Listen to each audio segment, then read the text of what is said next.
Luz, câmera, redação. No Hora do Enem, quem brilha é o estudante. E roda a vinheta!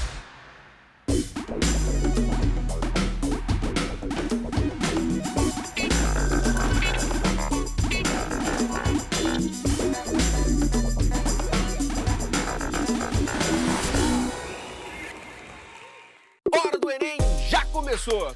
E aí, tá com dificuldade na redação? Então, esse é o seu lugar, porque hoje a gente fala de proposta de intervenção com ele, o cara, a lenda das 30 linhas, Rafael Torres, por gentileza. Andy, E mestre? tudo bem? Seja bem-vindo. Obrigado. Já vou chegar perguntando, professor, vem cá, escrever é fácil? Fácil eu não sei, mas que Não a pra gente... você, sim, você que, né? Mas pra gente. O que eu posso dizer é que existem estratégias com as quais a gente pode contar para desenvolver o nosso texto. Sair daquela lenda do dom, da inspiração, de cair a ficha, trocar isso por técnica, trabalho. Tem como a gente desenvolver o nosso texto? Sempre, sempre mais. E qual a importância de saber escrever bem? Escrever, na verdade, ultrapassa as provas, sabe, Lange? Quando a gente trabalha em sala de aula e falando muito com o público de vestibular, às vezes fica uma angústia de alunos buscando as receitas de bolo, os formatos textuais, só para dar conta do que essas provas querem. Mas somos seres sociais e a escrita é uma técnica, é uma ferramenta indispensável para essa interação. A gente usa a escrita para interagir, para intervir. Opa, intervir. Isso tem tudo a ver com o tema de hoje? Propostas de intervenção? Tem sim. Porque, na verdade, se você pensar na palavra intervenção, você tem basicamente dois significados. Você pode pensar em intervenção como posicionamento, como entregar opinião, mas você pode também pensar em intervenção como uma tentativa de solucionar ou minimizar, aliviar, atenuar alguma situação, problema. O Enem fez com que parte de seus critérios incluísse essa oportunidade, que o candidato demonstrasse aspectos de cidadania, de engajamento e, com isso, completasse o seu texto com essa proposta de intervenção. E elas aparecem onde na redação? Existem algumas lendas quanto à posição da intervenção. Uma das mais conhecidas é a de que a intervenção deve aparecer só no último parágrafo, na conclusão. Isso não é verdade. Você pode, segundo a correção, inclusive utilizar essa proposta de intervenção na introdução do texto. Não é impossível. Agora, diante das características que cada parte do texto precisa ter, seria mais conveniente ou interessante que aparecesse na conclusão, não como uma regra, mas como uma estratégia. Quando você usa no desenvolvimento, talvez você tire um pouco do espaço para uma argumentação mais sólida ou para um exemplo mais satisfatório. Na conclusão, não. Você consegue preencher esse espaço de forma mais eficaz, sem, óbvio, atrapalhar o resto do texto. E precisam ser duas propostas para dois argumentos? Porque vamos lá, a gente sabe que a estrutura da redação pressupõe uma argumentação que passe por alguns itens. A gente não pode fazer um desenvolvimento enorme com um parágrafo só. Aquilo que, inclusive, os manuais chamam, né, de monobloco, sem referência ao monobloco. Não que não seja bacana, mas, enfim. Você tem a necessidade de contar com parágrafos no mesmo número que o de argumentos. Então, 2 argumentos, em algumas redações até 3 argumentos. Procedimento mais arriscado, mas também não é impossível. Durante muito tempo, a gente fez com que as intervenções acompanhassem o número de problemas que a gente entrega com o texto. O que ocorre, entretanto, é que numa tentativa de tornar essa correção mais exata, mais criteriosa e, por que não dizer para muitos, mais justa, houve a opção por, dentre várias que você venha a entregar, você só avaliar uma, que no caso seria a mais completa, ou seja, aquela que entrega mais itens que se esperam de uma intervenção. Então não é errado eu entregar 2 intervenções porque eu tenho 2 problemas. Mas, segundo a correção, a título de avaliação enquanto nota, uma completa ou a mais completa já é o satisfatório. Opa, a gente tem aqui na tela, Renatinho, por favor, um exemplo aqui de redação que traz 2 argumentos. Bora dar uma olhada? Isso, vamos lá. Você tem a introdução e nessa introdução o posicionamento. Você tem o desenvolvimento, o D1, que a gente chama comumente, né? E o D2. Você tem a entrega de 2 argumentos, e esses argumentos, na verdade, problematizações em cima do tema que foi cobrado. E, na conclusão, a proposta de intervenção, bem como outros aspectos que fazem parte desse final. A retomada do posicionamento que você entregou no início, uma marca de conclusão, dizendo para onde, na verdade, o texto está indo, que é o fim do ciclo de ideias, e uma perspectiva, aonde o candidato acha que a sociedade pode chegar com a utilização daquele tipo de proposta que ele entregou. Agora, só para tirar uma dúvida, professor, proposta de intervenção e direitos humanos, como é que está isso? Na verdade, o que acontece a partir de um edital que foi lançado agora, né, em 2018, o primeiro edital do Enem, é que sai, né, da previsão de 0 para a redação inteira a fuga aos chamados direitos humanos. Entretanto, a competência 5, que é aquela que fala da elaboração de propostas de intervenção, ainda tem no seu texto, respeitando os direitos humanos. Então, a dica é tentar fugir um pouco dessa polêmica por duas razões. A primeira, como talvez isso ainda esteja previsto para a competência 5, se o candidato, de repente, cometer esse tipo de equívoco, né, sob o ponto de vista da 5, ele vai acabar perdendo lá. Não é o caso de 0 na redação inteira, entende? Mas pode ser que a 5 saia prejudicada. Mas ele não leva os 200 pontos. Exatamente. E tem um outro ponto importante nesse cenário, que é o seguinte. Geralmente, a opção por fuga a direito humano pressupõe um aspecto, que é a questão de levar a nossa argumentação, as nossas ideias, para extremismos, para posicionamentos que, de repente, ficam difíceis de se sustentar depois. Numa redação que preza, muitas vezes, pelo equilíbrio, pelo bom senso, de repente, fugir a esses direitos humanos pode causar uma certa má impressão por parte do avaliador. Sem levar em conta que a gente está falando de corretores, em sua maioria, também educadores. Eu fico me perguntando muito, Lande, o quanto a subjetividade não interfere nas correções, quanto a natureza do tipo de ideia com que a gente conta, sabe? Então, de repente, é como se eu esperasse que um avaliador desligasse a chavinha. Opa, ninguém me cobra mais direito humano, eu vou liberar, deixa... O cara já corrige daquele jeito há muito tempo. Ele é humano também? É cobrar dele uma mudança de perspectiva muito rápida, né? Muito de repente. Então eu sugiro que o candidato continue a ter a mesma postura, a mesma perspectiva com a qual ele sempre contou.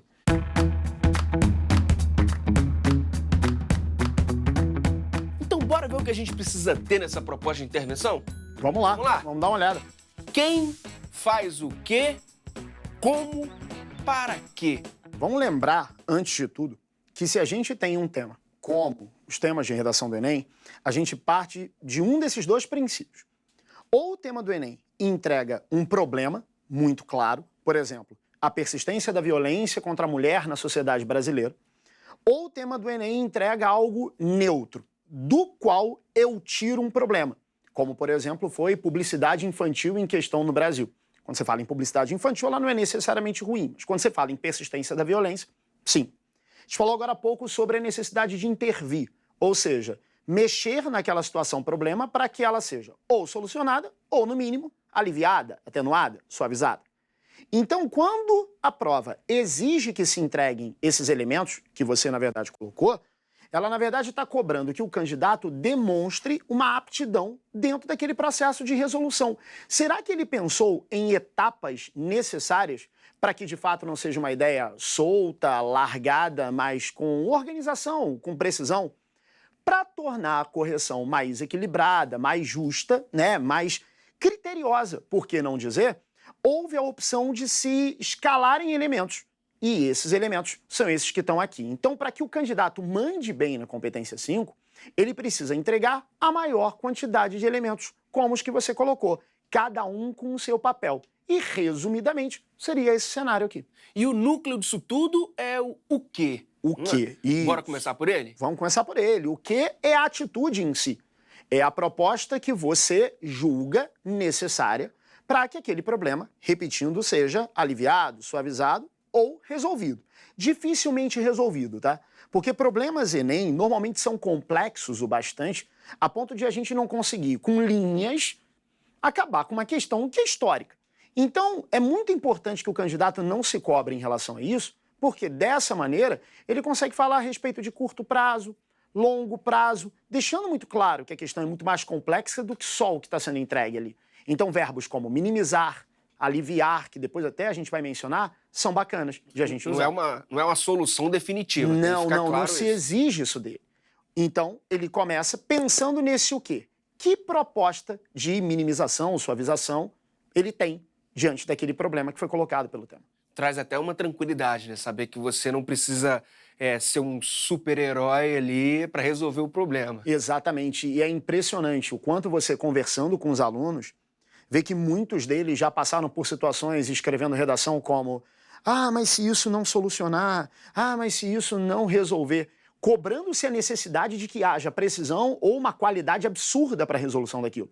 Complicado cobrar isso, porque, na verdade, repetindo, é um tema muito complexo, de um problema muitas vezes histórico, porque não secular. Colocar isso na conta dele é muito complicado. Você trouxe um exemplo, não trouxe, professor? Trouxe, vamos dar uma olhada? Bora! Para o quê? Tornar atrativo o uso de bicicletas para a locomoção cotidiana. Vamos lá. Tornar atrativo o uso de bicicletas para a locomoção cotidiana. A gente está conversando agora há pouco a respeito de temas Enem como situações problema, explícitas ou implícitas. Então não adianta falar desse o quê, como a gente leu agora, sem resgatar qual foi o princípio dessa análise.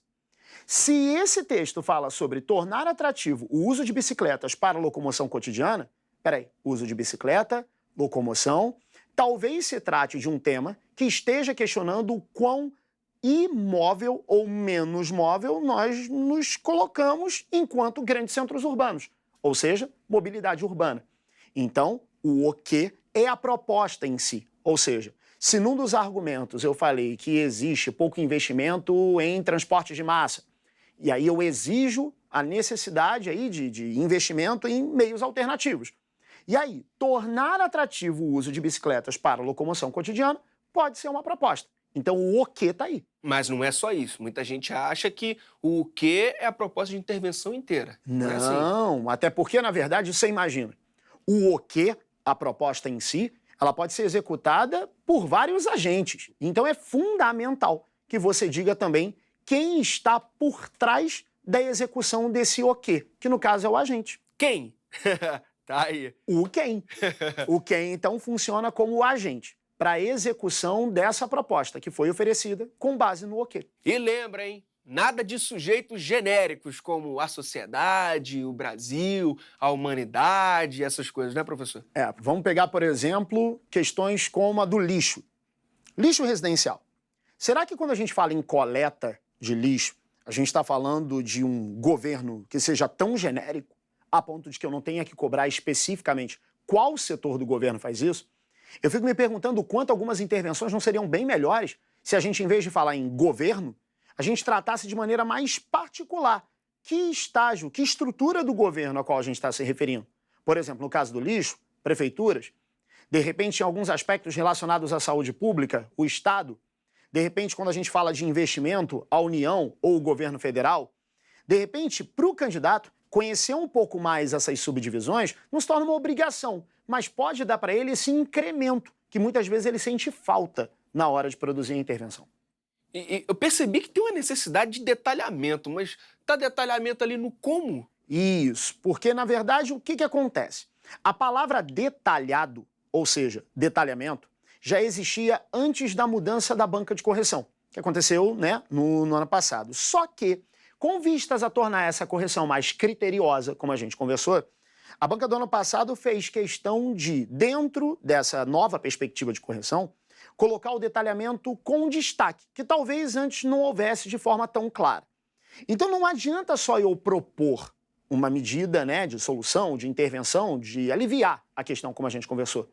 Eu preciso entregar um pouco a mais, um nível de detalhe que possa garantir a quem está lendo, a quem está corrigindo, possa garantir essa convicção de que se sabe como está agindo e que mecanismos eu posso acrescentar à ação para ela ficar mais sistêmica, mais organizada.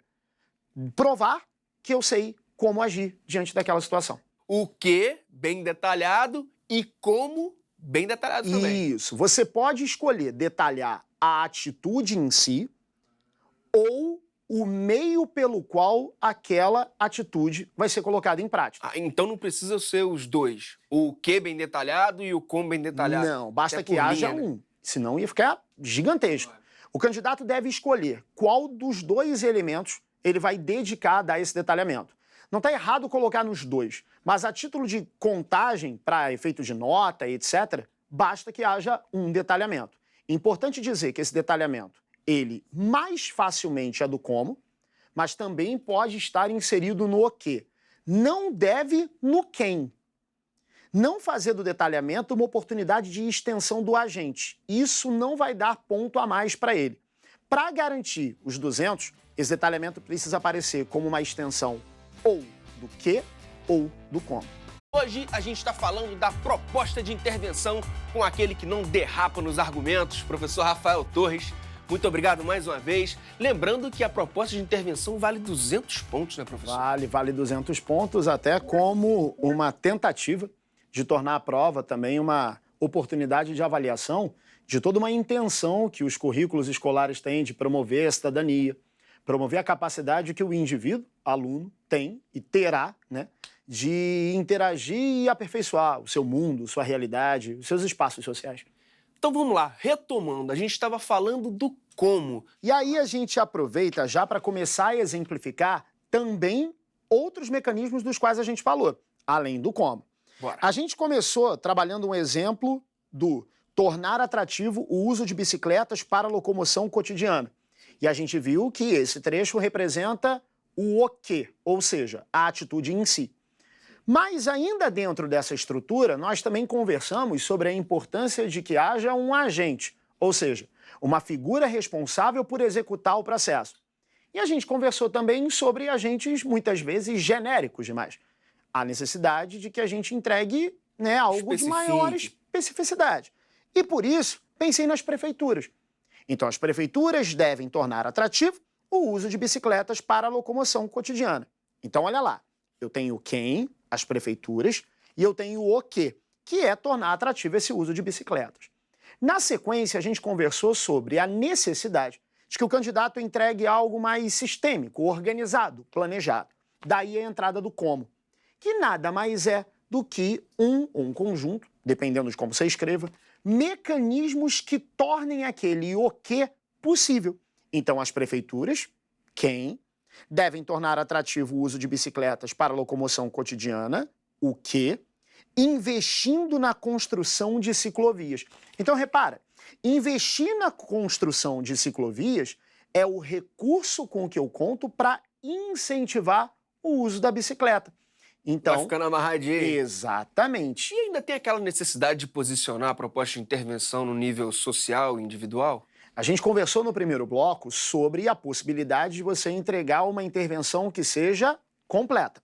E essa intervenção completa, ou a mais completa dentre duas, é aquela que vale a título de correção. Quando você tem só uma proposta sendo avaliada, fica muito complicado exigir que o candidato entregue essas duas esferas. Pode ser, Lange, que de repente, na conclusão, para ele se sentir mais confortável, ele entregue duas intervenções. Uma completa, que é aquela que vale, e uma outra incompleta, que não chega a ser um problema, porque como o próprio critério de correção diz, a completa é a que vai ser avaliada. Nessa incompleta, ele pode fazer essa ponte, fazer para o social e deixar completa para o individual, ou vice-versa. Mas uma obrigação, uma necessidade a título de nota, não, isso não aparece. Bom, uma boa proposta de intervenção tem que ter um bom detalhamento, como você disse. Mas por que é importante detalhar? Existe a necessidade de se entregar uma intervenção. Se você não tomar o cuidado com o detalhe, ela pode soar bem mais vaga, bem mais superficial do que deveria. Genérica. Exato, numa avaliação que também está cobrando desse candidato, de certa forma, esse engajamento cidadão, essa postura comprometida para com o meio dele. Então, o detalhamento ajuda a fazer com que essa intervenção tenha uma construção mais cuidadosa. A questão é que, muitas vezes, e ao longo da história isso se confirma, os candidatos optam por intervenções muito baseadas no livre-arbítrio. Por exemplo, conscientização. É necessário que as pessoas se conscientizem. Propostas que levam para o famoso, entre aspas, cair a ficha, normalmente são propostas que não se sustentam. Elas não mostram uma atuação de fato. Parece que elas têm que contar com acaso ou com um jogo de sorte para que aquilo aconteça. E não é a proposta. A proposta é constatar que o aluno também é engajado quanto à cidadania dele. Então, quando eu entrego o detalhamento, eu dou mais segurança quanto à construção daquela minha ideia. Então, a banca que entra, desde o ano passado, faz com que esse item ganhe uma importância em termos de nota que talvez antes não fosse tão avaliada, tão percebida enquanto pontuação. Tanto que isso implica a questão dos próprios pontos que você ganha com detalhamento. Você sabe que pode chegar até 200, Sim. e esses 200 de 40 em 40. O detalhamento é o que permite que esse candidato tenha ou 160 ou 200 pontos. Então, sem detalhamento, ele já perde 40 pontos. Ele já fica 80, ele já fica no 120. Ah, sim. Então, para chegar a 160 ou a 200 pontos, detalhamento precisa aparecer.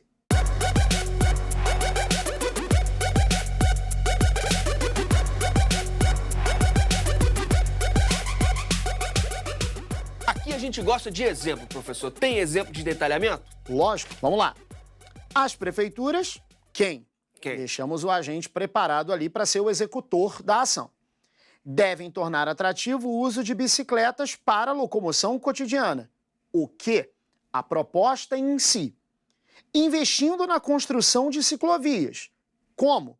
Os recursos que permitem que aquele o quê seja colocado em prática. Que conectem áreas periféricas e centrais das cidades.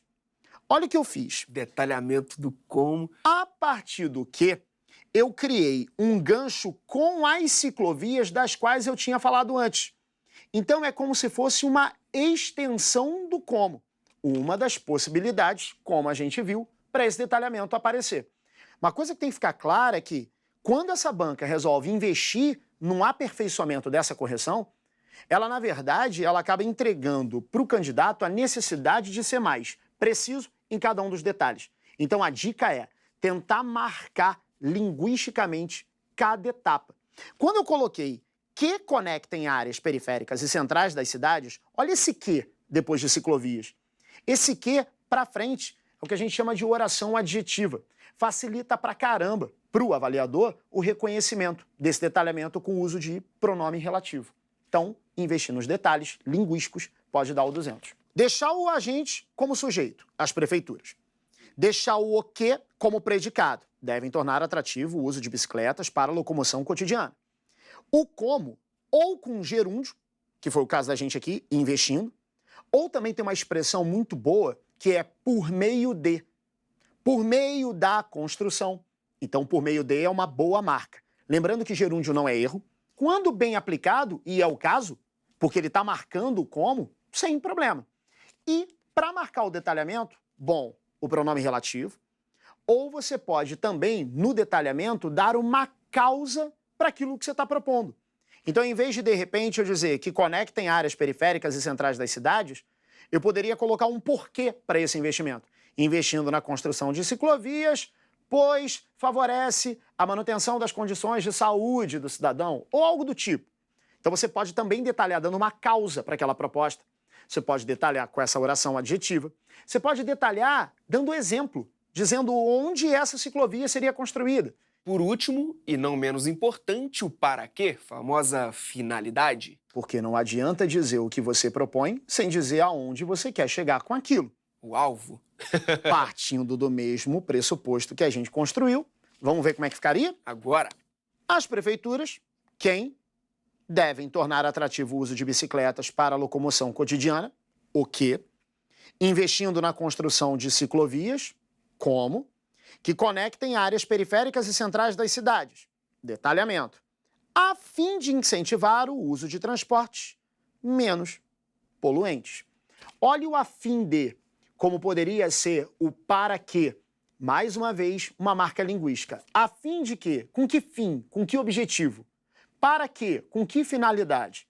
Lembrando que essa finalidade não precisa necessariamente aparecer nessa ordem, ou nem ao menos aparecer na mesma frase. Você pode fazer o para quê aparecer no mesmo parágrafo, mas em uma outra posição. É mais importante a questão da marca linguística, como a gente conversou, do que a ordem que você vai dar para esses elementos.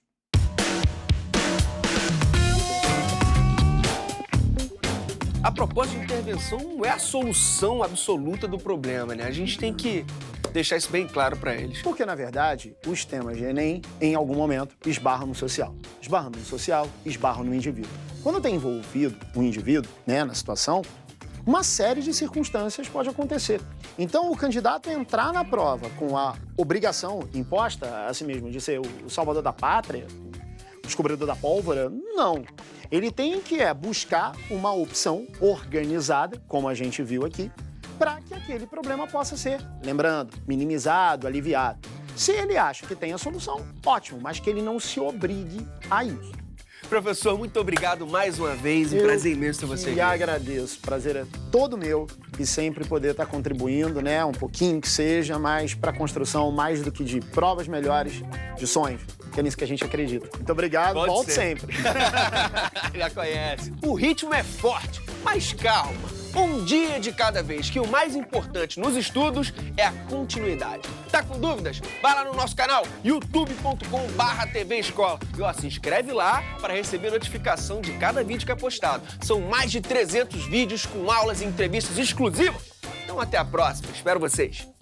Fazer o pezinho assim aí lá. Bom programa a todos. Valeu, Mandu.